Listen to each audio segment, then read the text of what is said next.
Nice. It would help if I wasn't on mute. What a way to start the day. That's the first time you all might have seen the video, so I'm really enjoying your faces. Thank you everyone for who's joining us, whether you're in LinkedIn, Instagram, I hope that's worked, YouTube. Welcome, welcome, welcome. So my name is Hamlet, and some of you may know me, but I'm just going to give you all some context as to kind of why we're all here today with these amazing faces around me.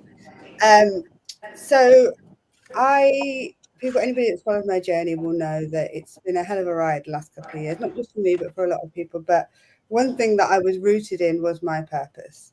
And I am blessed and lucky enough to have these three women, plus Miriam, who can't make it today. It seems to be germ season, in my life. So I brought these fantastic women together to create something quite special.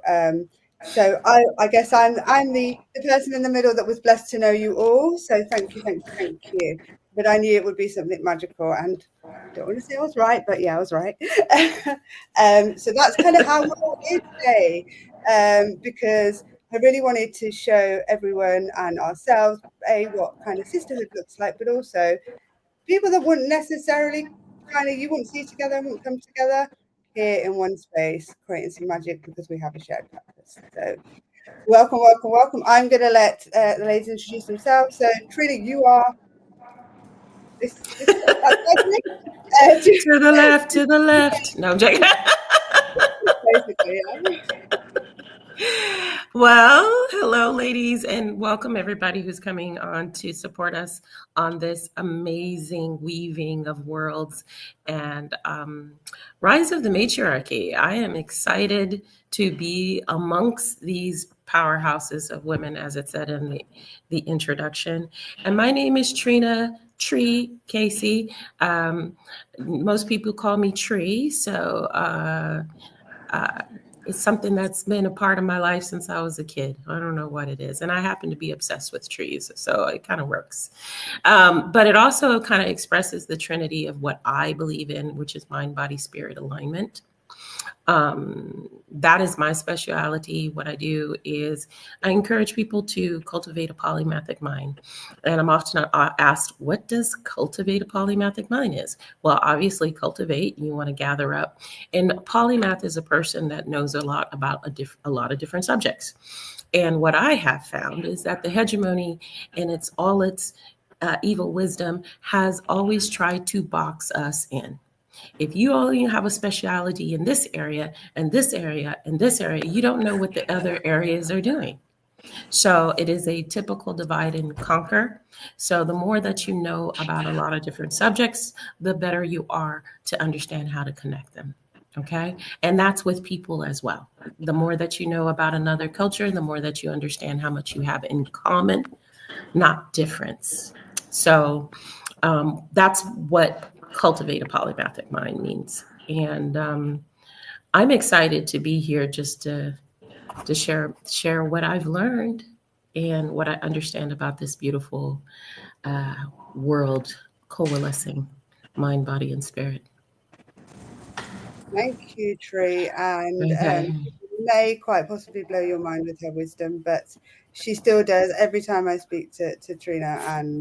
And yeah, I don't know why we have comments next to you, so I'm just trying to figure it out. Sorry, everyone, I am not the best technologically. This is our first time. I think it's the top. I think it's the bottom corner. That's what the corner I was in. Yeah, but I It don't know why it's on the flipped. screen. But anyway, That's all right. All right. so Sue? thank you. Yeah, over to you, Sue. So I'm going to say I've got the stream. I don't mind that. That's kind of cool. That's cool. So hello everyone. I'm Sue Liebert, and at my core, at my heart, as well as these fabulous women that I'm here with, I too am a polymath. But at my actual core and at my absolute heart, I'm really an organizational anthropologist. And what that really just means is I spend my time studying how people, how culture and systems shape the way we work together. So what I'm most interested in is how can we really reimagine leadership in large, complex organizations for the 21st century? Not the old hierarchical models of command and control, but leadership that really feels human. You know, it's inclusive, it's collaborative, it's responsive, and it's able to bring the best out of people. And for me, it all comes down to let's start creating healthy organizations, places where there's trust, where there's belonging, where there's resilience, people are purposeful. And these aren't just now nice to haves. This is business as usual. It's part of everyday life. That's where I get a bit excited. Because what we know is when organizations are healthy, they don't just perform better, but they actually help to transform people's lives. And if we're transforming people's lives in our organizations, we're transforming communities. And if we're transforming community, then we're transforming wider society. And, you know, we're here today to really look at, you know, what does it mean to be human? And to be human for me is to absolutely live in relationship with ourselves, relationship with each other, and within the systems we create, and of course within the natural world that we all, you know, inhabit, and that sustains us. And that does mean then that we've got to start embracing complexity. It does mean we've got to start, you know, developing and embracing our capacity for creativity, and also, you know, recognizing that at times we're vulnerable. So let's bring some humanity into the way that we lead, shall we, and the way that we organize. And for me, I'm really excited because we're talking about humanity. We're talking about being human. And for me, to be human is to connect, it's to co-create, and it's to care for ourselves, care for each other, and care for the planet. So that's me. So and that's the end of the session. Thank you. So you've have a drum roll, please. Caroline, over to you.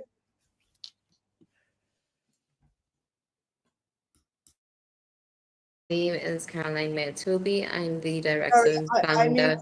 I muted you, and then you were muted to start again. Sorry. There we go. Hi, I'm Caroline Mayer-Toby. I'm the director and founder of the Institute of Small Islands. That's its name, yes. And what can I say? I was actually explaining what I do earlier today, and I realized quite regularly that while doing environmental justice and Indigenous rights and, you know, kind of business and human rights intersection, and climate change, it kind of makes me a little bit of a geopolitical peace and security kind of observer. I wouldn't say analyst, but yeah, that's kind of what I follow. But I realize it's not from the global north's direction, it's from the global south. And I realize we need more of that right now. We need more of, and when I say global south, I include portions of the American public too, because I think we need to start unifying and connecting the dots. And it ties very deeply into what Sue and Tree are talking about in terms of, you know, looking at the large dots connecting, looking at the whole, looking at how it all boils down to affect grassroots movements. And you need to understand the histories, you need to understand the stories. And I think this is something that, you know, AI can only help with. This needs to be people-led. And I think that deeply connects to what we're going to talk about. So that's me in a very vague nutshell, but yeah, hey. Okay. I forgot, I didn't really say what I do. So obviously, you all know my name's Hannah. If you don't, this is mirrored, I think, right there. But it's really, I find it really hard actually to say what I do, because it's, I guess for me, I'm just trying to create a world that we needed, people tell me they need, but what I found is that people feel safe around me. And what I realized is that when we ask people to go into discomfort, and discomfort's cool for me, right? But I believe that everyone deserves safety, and this thing around unity is really, really important, because we've got to a way where it's either or. right? And we know where that comes from, where actually, how do we start to have more reflection, more complex and healing, right? So I'm also an activist. So how do I bring what I've learned from my activism, the courage, the strength, the bravery, but the community that has been built, and how do I start bringing that into organizations, institutions? And there is no one way to do that, but that's why I don't really have a fixed business model, because when I go in, I'm just here to help you where you need to get to. So sorry, Tilly. Yeah, that's why we don't need it. This is the Right. part that I'd like to totally tear down. And that's where that cultivate a polymathic mindset comes from, because we don't need to box ourselves in. We don't need to box ourselves in. We actually need to expand.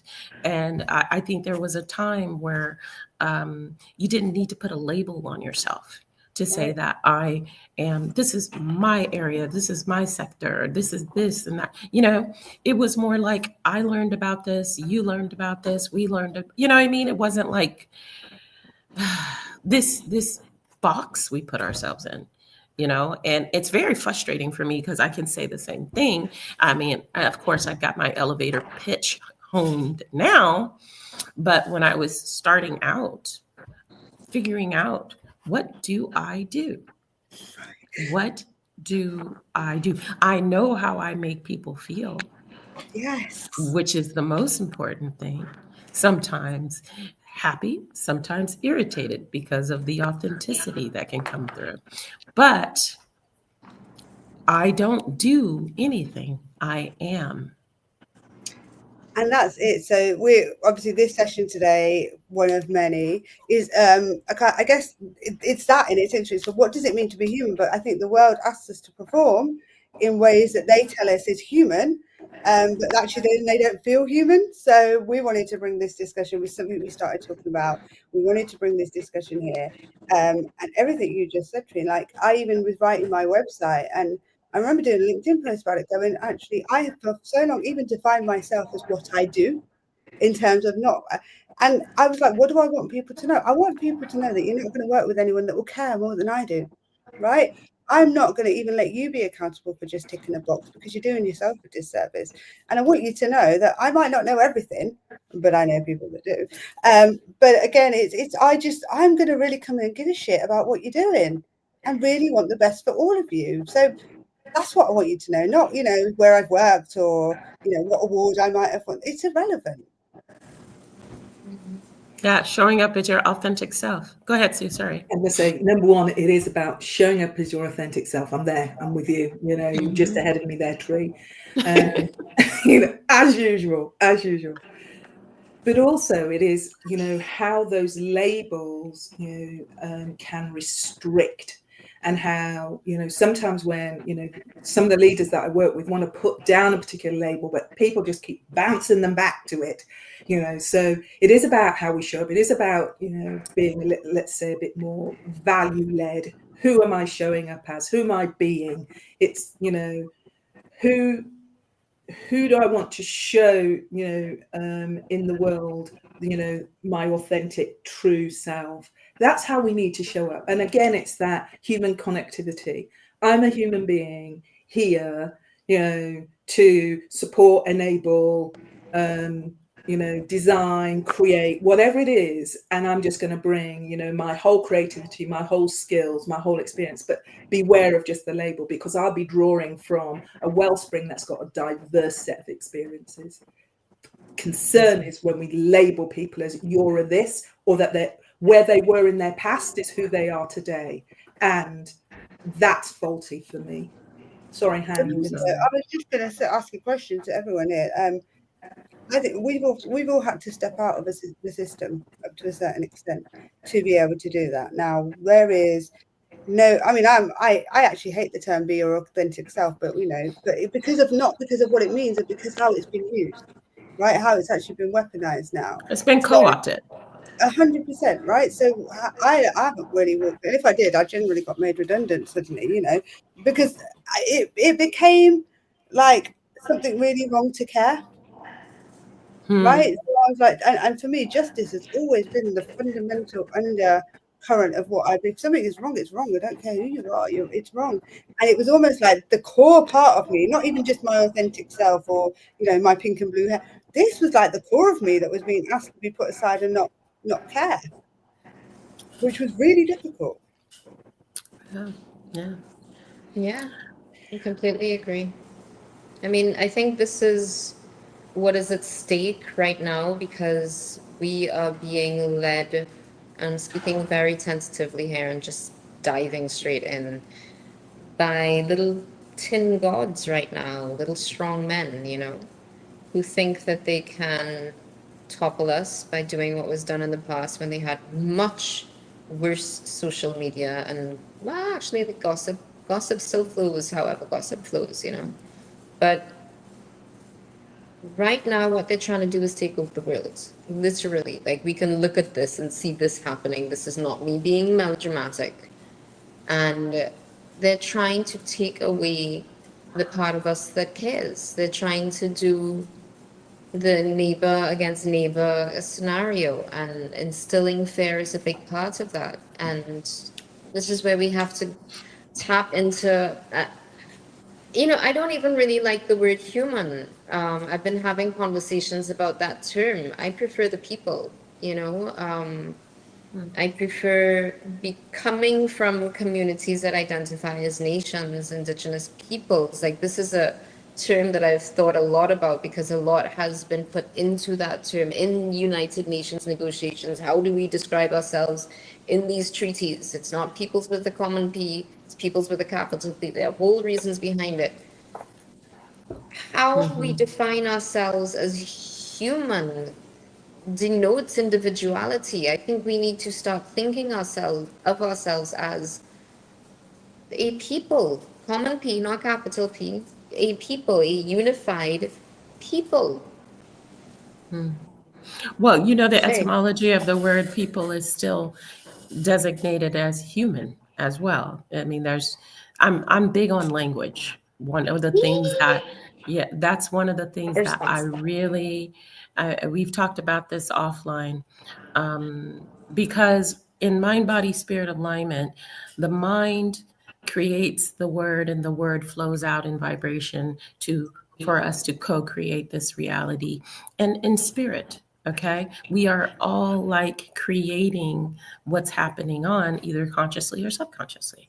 So the choice of your words matter so much, to the point where they defined education in a particular way in order to get you to box your mind in to make what they want us to make.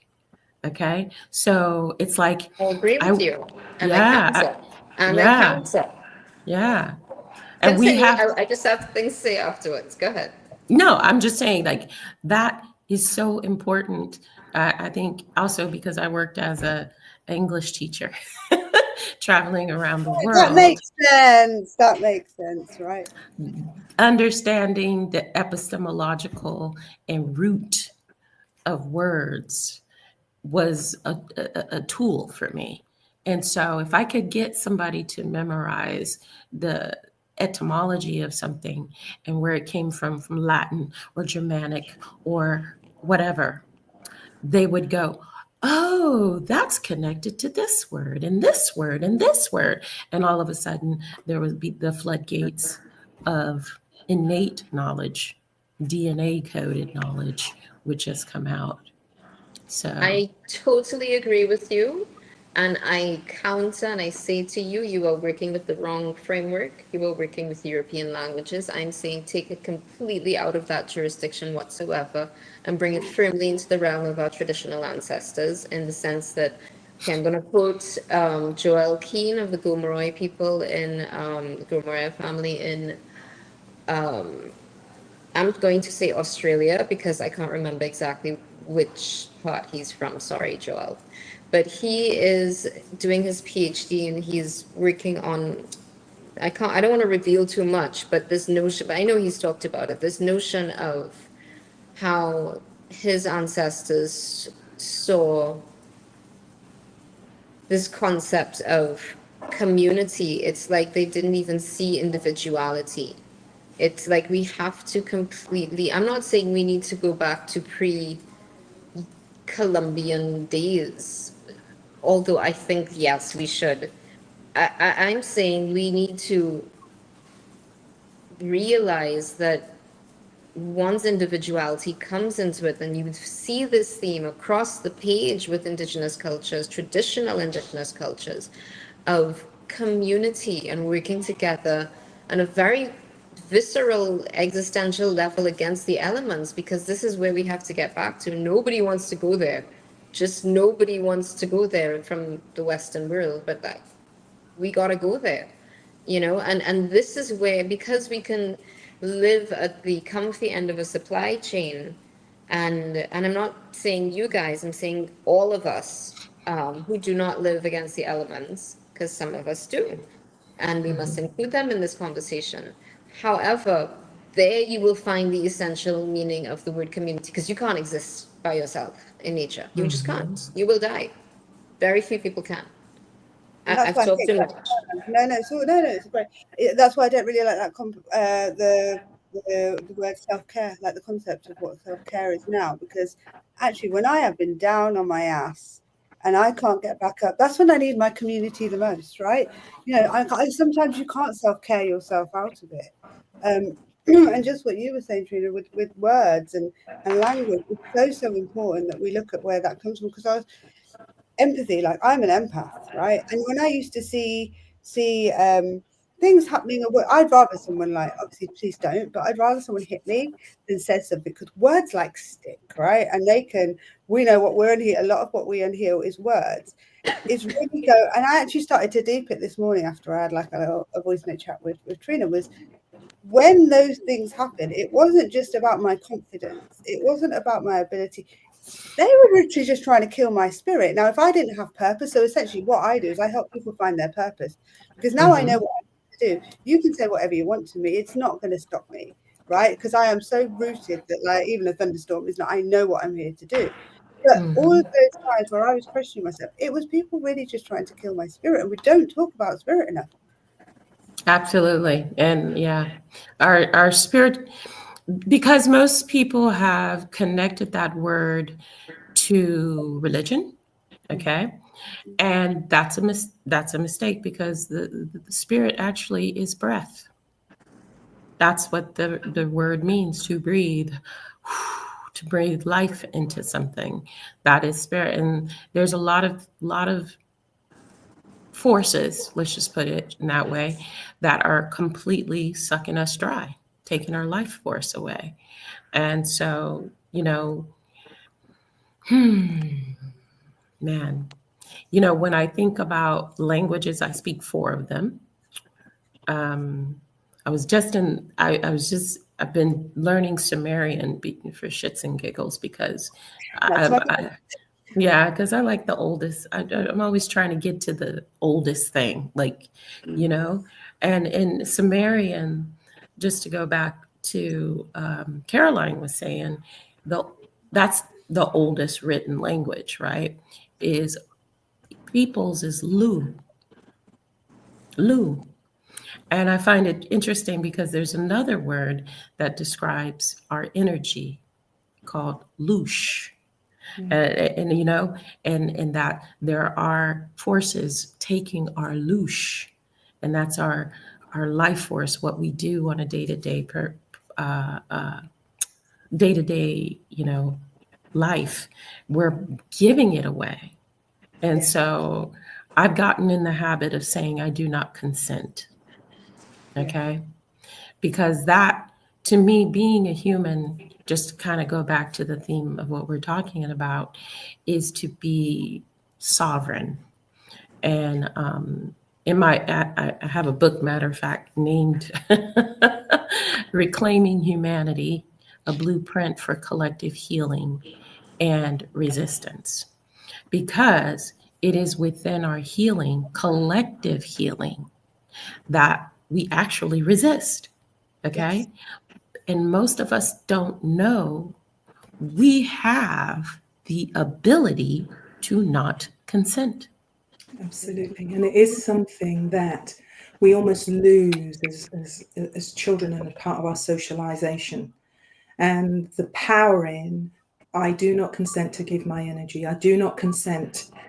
And the other piece for me is I disentangle. So one of my pieces, my processes as I end a day is what am I disentangling myself from? Because walking through with more and more bindweed day in, day out, as we move in around different groups, different organizations, obviously, particularly in my case, if you're not careful, it becomes a little bit like limpet minds. So having those ways and those procedures, those rituals, as I call them, to disentangle and to replenish are absolutely essential if I'm going to show up and be able to do what it is that I do in the world.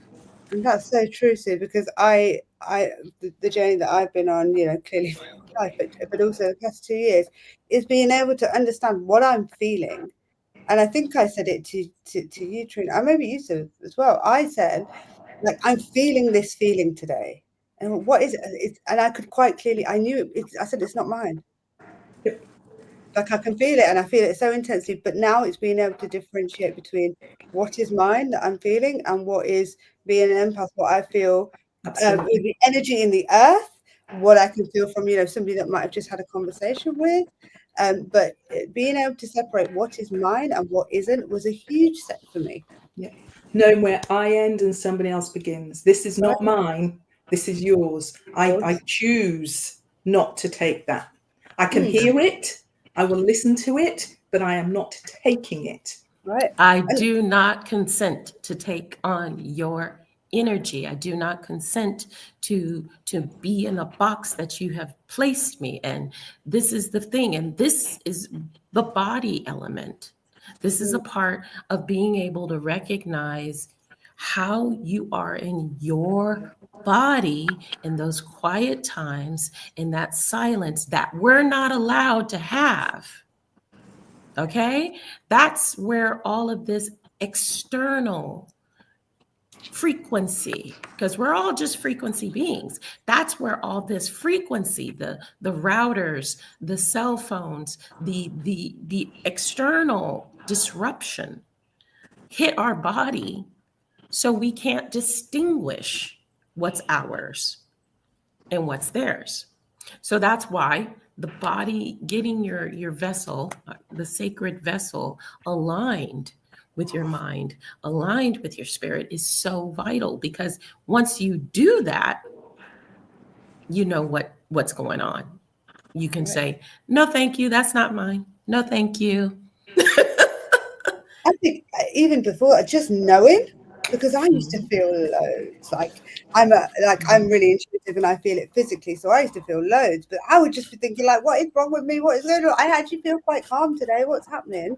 But just to know what was mine and what wasn't, that in itself was the start of something like, and I'm not there fully there yet, don't get me wrong, but it really allowed me to understand from a different perspective, because I used to be really, I've got chronic pain, but for the first time I was like, no, actually my spirit is tired, like my soul, like this isn't my body can keep going if it needs to, it's used to that, but something around, and my mind was relatively, my mind operates fantastically in chaos. So I was like, it was my spirit and it was my soul that was really tired. It was out of energy to kind of give.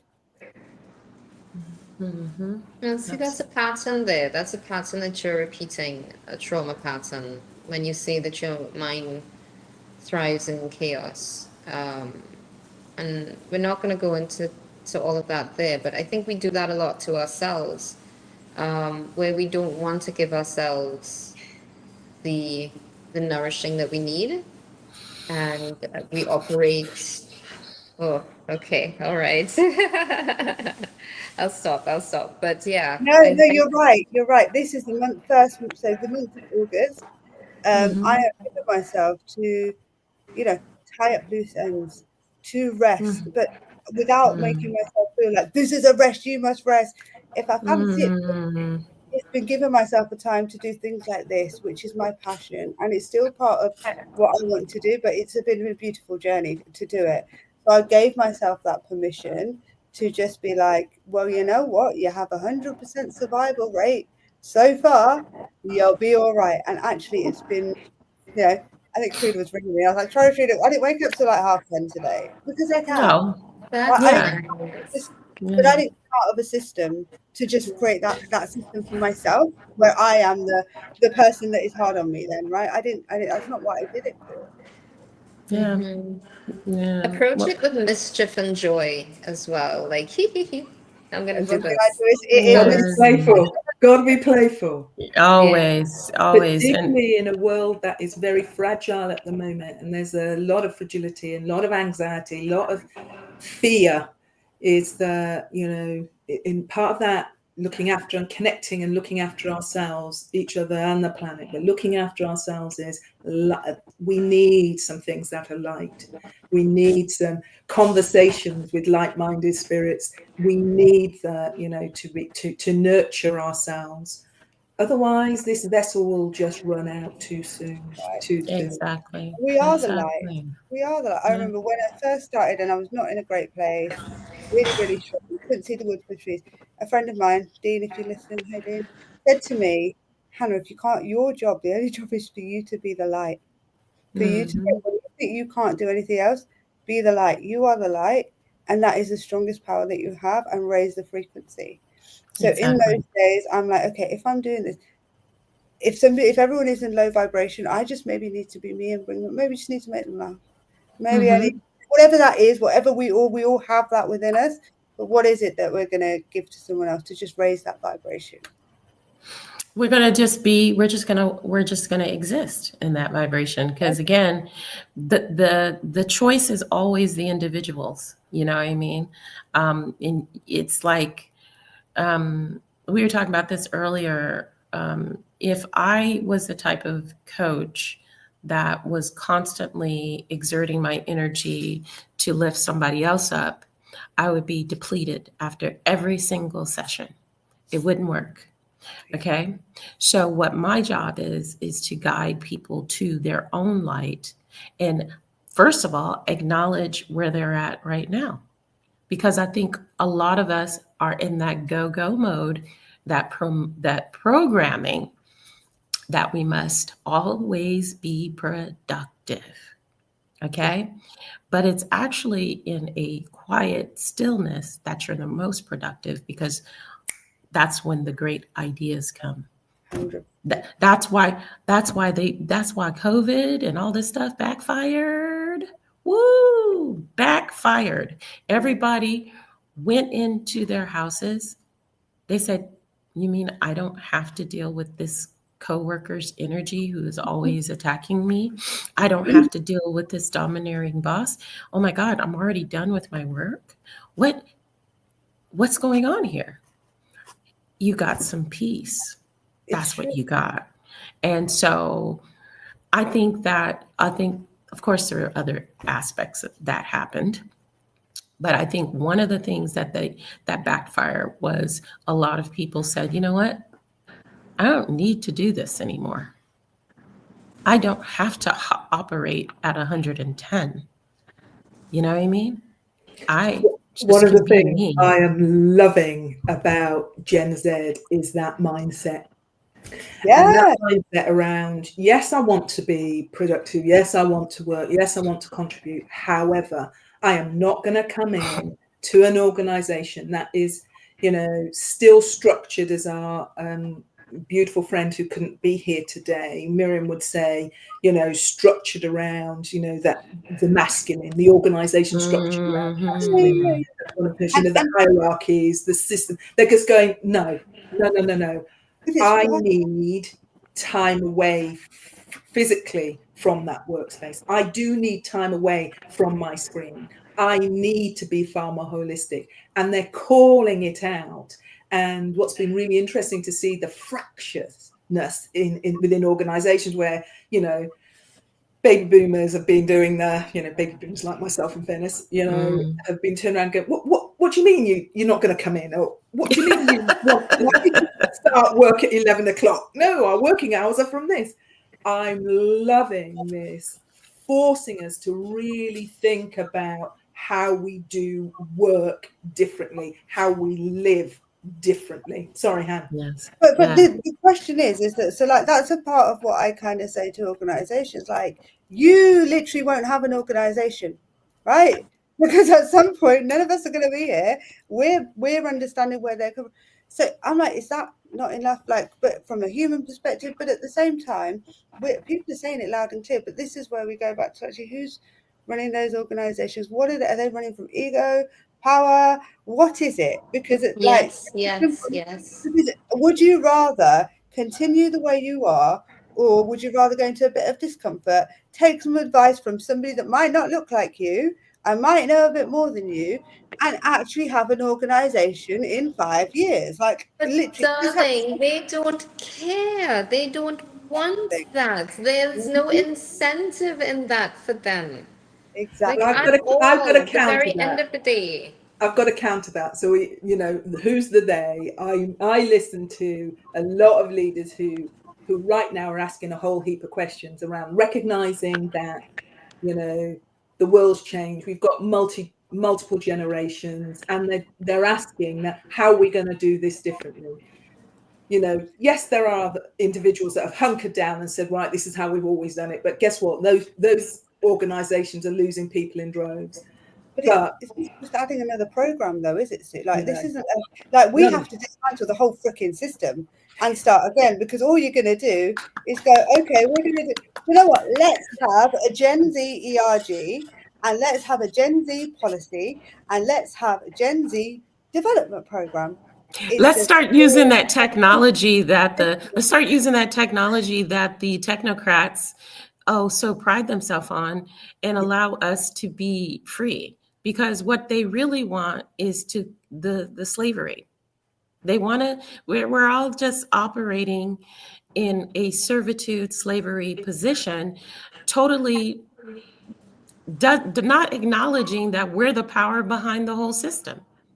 We're not up against Sheila from accounts, right, anymore. We're up against technology, right? Exactly. So people are not scared that someone's going to, they're literally like, I can, and if I'm not more productive and I don't prove that I can work faster than a piece of tech and do better, then what's the use? Right, that's literally kind of where we're getting to. We're getting to a point where we're having so much coming at us from a distraction point of view very, very quickly. We're like sound bites, like 1 minute videos thrown at us, but then we also have to survive.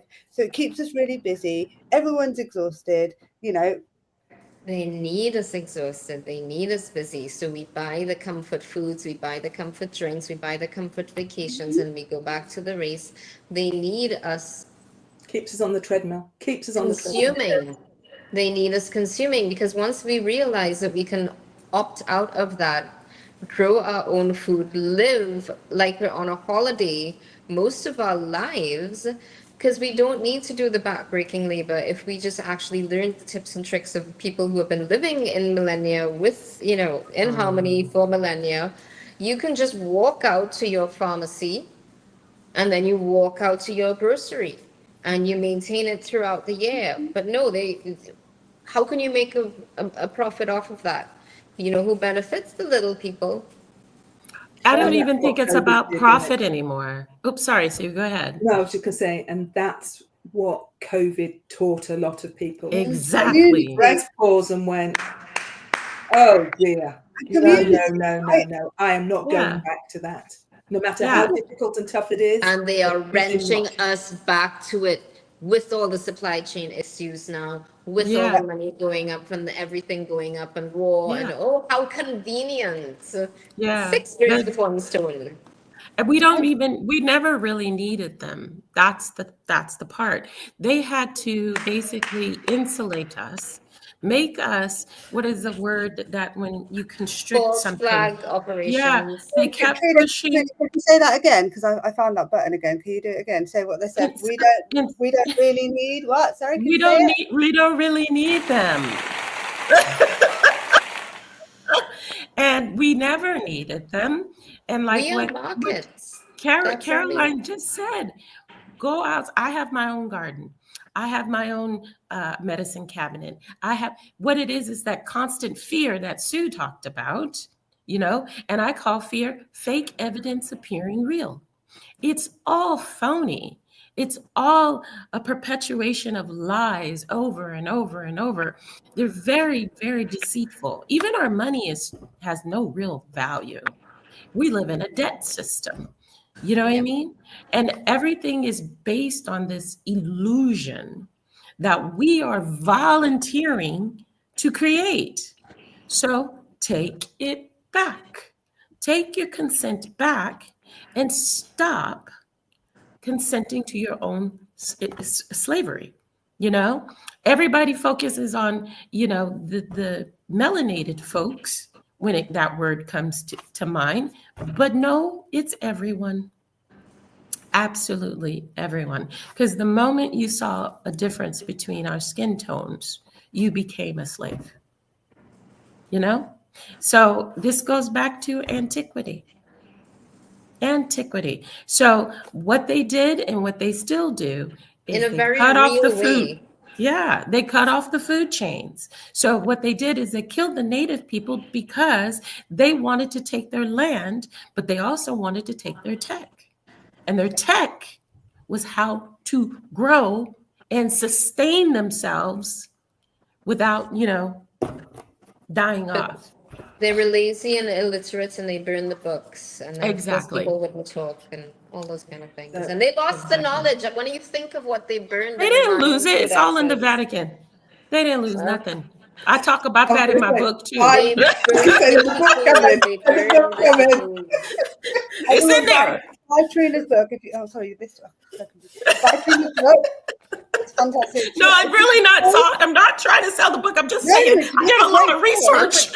No, but like the It's very keepers, good. for example, of the Incas, for example, they didn't even realize that was a language because it was based on knots. So a lot of them were just burned. Like there's knowledge that we don't even understand was knowledge. You know what I mean? And then a lot of the knowledge would have been oral tradition too, which Yeah. was in the heads of people. And that when you think of the mountains of knowledge lost, you know, the Vatican is kind of like a last hope. Empty the Vatican.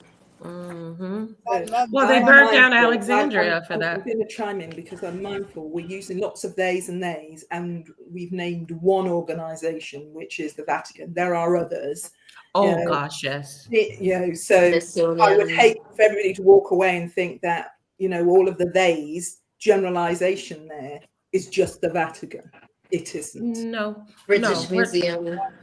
We're talking about Smithsonian. Britain. We're talking about we're talking Big about the Roman colonisers, empires, the Dutch, here's the thing, and what I have found in my research is that everybody thinks that we have different countries, but we don't. We have one cult that has embassies at the head of each country. So those people, they're very well organized. Okay. So what we want to look at is just like, let's look at BlackRock. Let's look at the current occupation in Gaza, who's controlling the United States. Let's talk and Britain. Let's just put that. This has been around. This cult has been around since the beginning of time. They just keep changing faces, and they keep on putting different masks on and different cultures on. And what they want us to do is forget. Go back to sleep, hopefully work up to, what is the average life expectancy, 75, 76 now, and then press reset and come back again. And I say come back again because as a Buddhist, I believe in reincarnation. Yeah. So I am mindful of time, It's gone and really quick. it's gone very, very quickly. So we're going to have to start to wrap this up. wow, that was fast. Oh, really? So Hannah, how are you going to just bring I this? want to say make one some thing sense? before we go. Go, Caroline.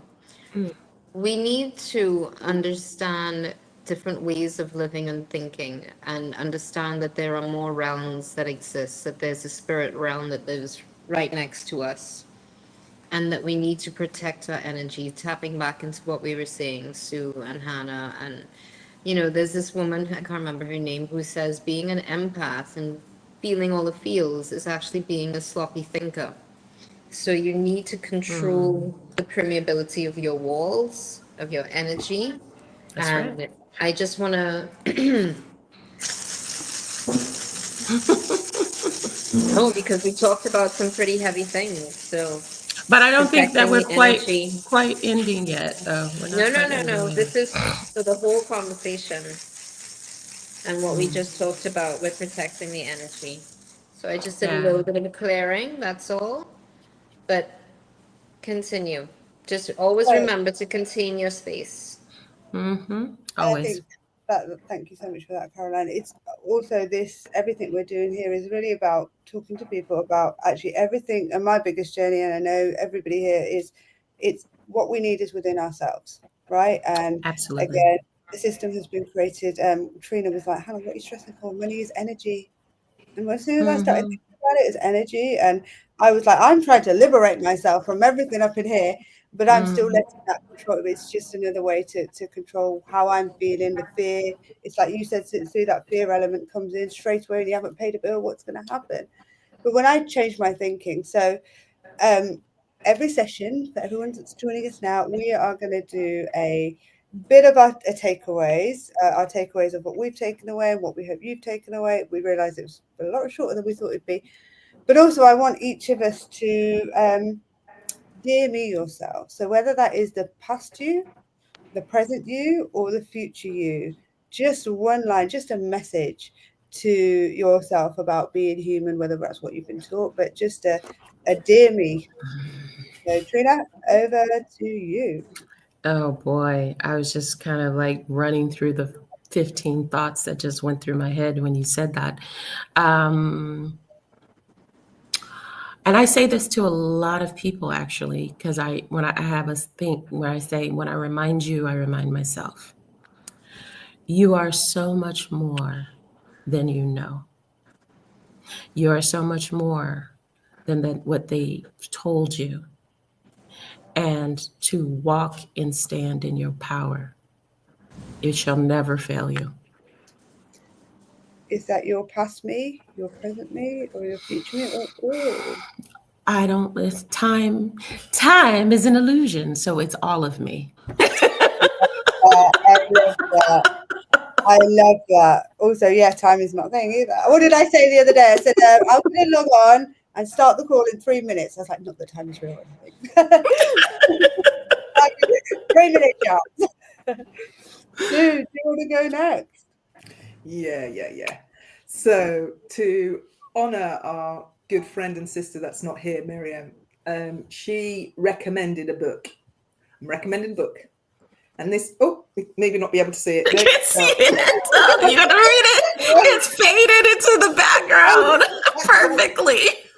Okay, there it is. There it is. And this book is called Letters to Myself by Melissa Rouse. And there, for me, is a lovely little verse in there. And it says, who you choose to be now says more about you than your past does. So my big thing is, you know, we're living in, a lot of us, in our filter bubbles. I like to get into lots of different groups, lots of different people, hear lots of views. And the key thing for me is, you know what? I'm not defined by my past. And that lovely little verse is who you choose to be now. Who am I today going forward? Not about who I was back then. Don't hold me back there, you know. And so therefore moving around different groups and different circles allows me just to keep evolving and keep moving and keep growing. I'm a biomimic at the end of the day. You know, I am of nature. So I am growing and I'm evolving. So who you choose to be now says more about you than your past does, is mine. Yeah, Great. Brilliant. And is that to all of you or present you? All of me. Yeah, we're just doing that now. It's really, you've set the theme now. I told you time is an illusion. There is no such thing as past, present, and future. Well, present, just all of it. because there's multiple versions of yourself existing right now in this cosm of source. So absolutely agree. Caroline, you're up. Okay, you're gonna have to remind me what it initially was and what it is now. So your dear me to yourself about being human.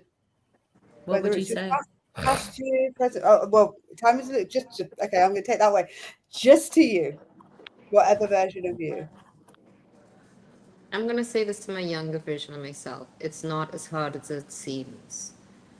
I used to fight with a lot of notions of what should be because I just lived in elemental opposition to this structure, but I didn't realize I was growing up in the steel cage of colonialism on this island in a convent, you know, and I felt very out of place, like stuck out like a sore thumb, and it was very hard. And I want to say to that teenager, you know, it gets easier when you realize that you don't have to jam yourself into some preconceived notion of who you are. This world is fluid.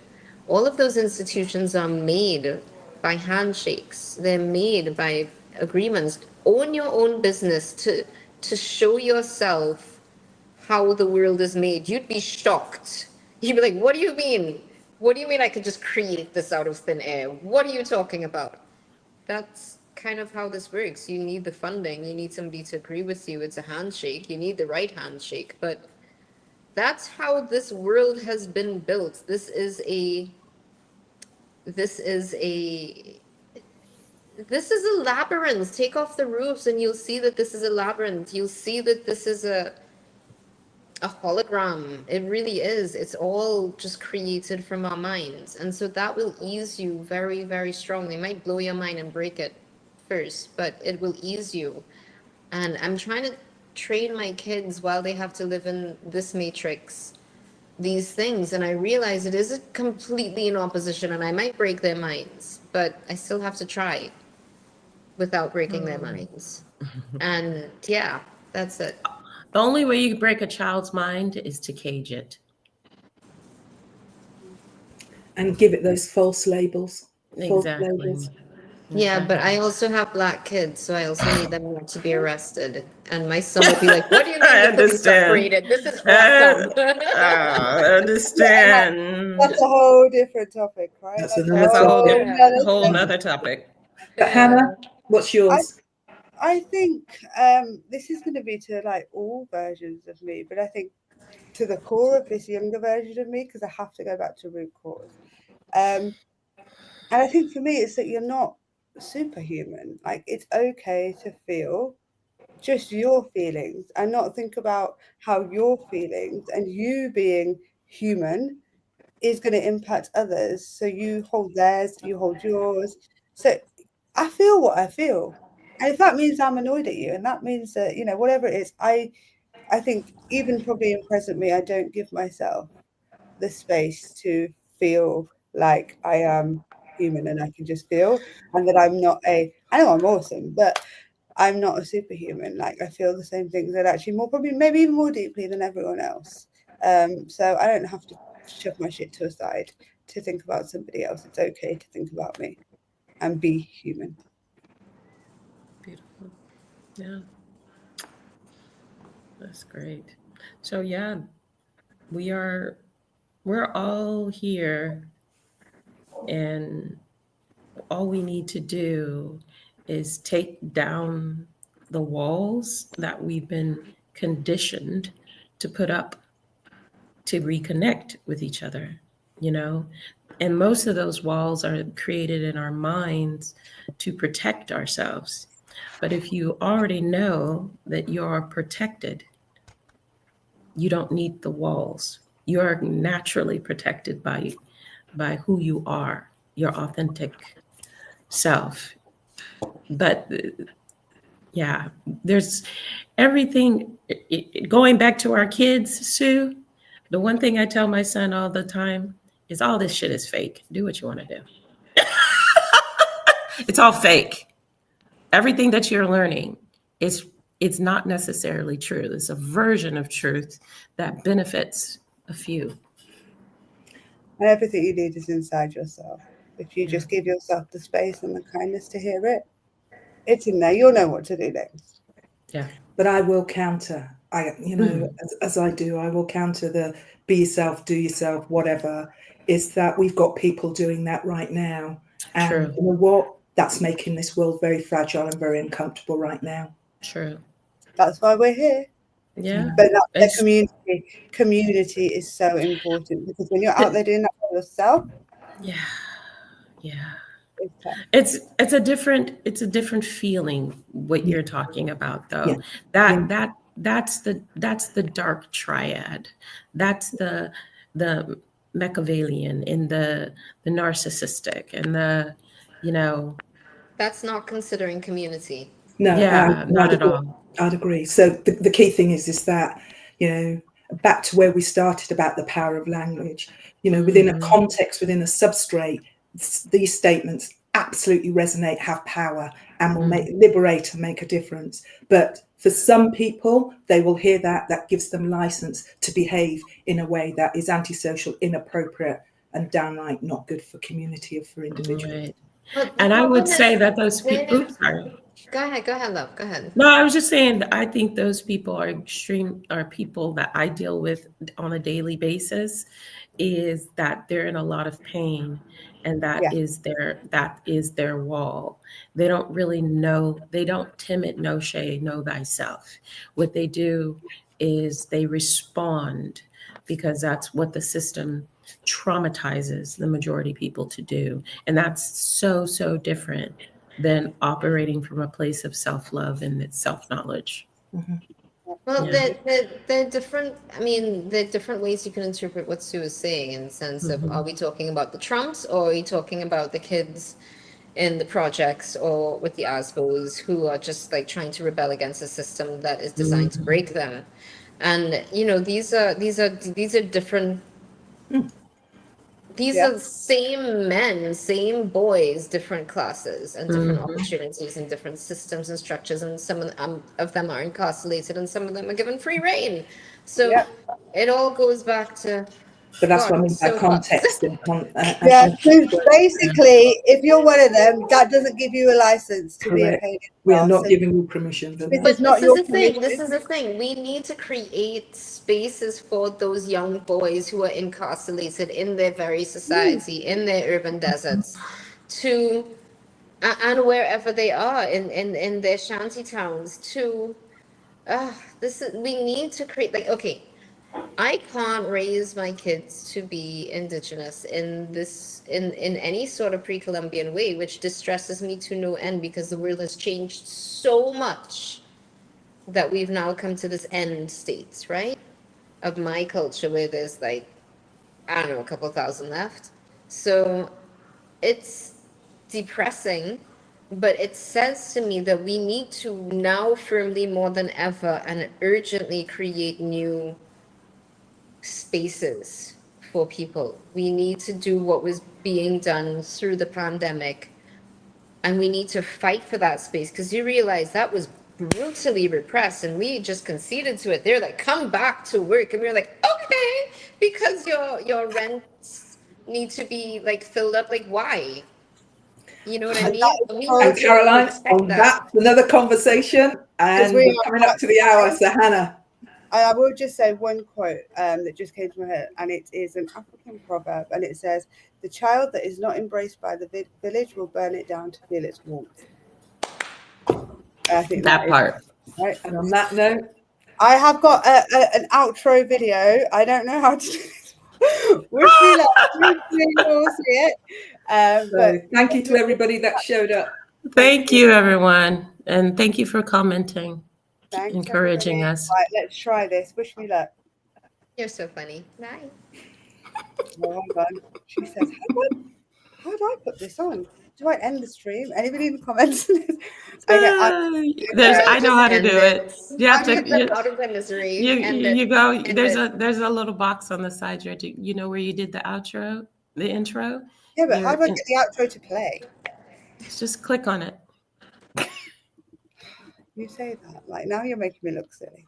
No, you just clicked We're on over- it. over an hour, and I'm sure people are Yeah. stepping away. I love Okay, you Right. guys. I will try and end the stream. If not, I will share it on our LinkedIn. Follow us on LinkedIn, YouTube. We have our own pages now. Go to our link tree, find out more about us. And thank you, everyone, for being here. Thanks for coming. Thanks Everyone. for coming, everybody.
I wrote a letter to myself. Said you can do better all by yourself. Don't settle for stones, you deserve a mountain. Don't settle for drops, you deserve a fountain.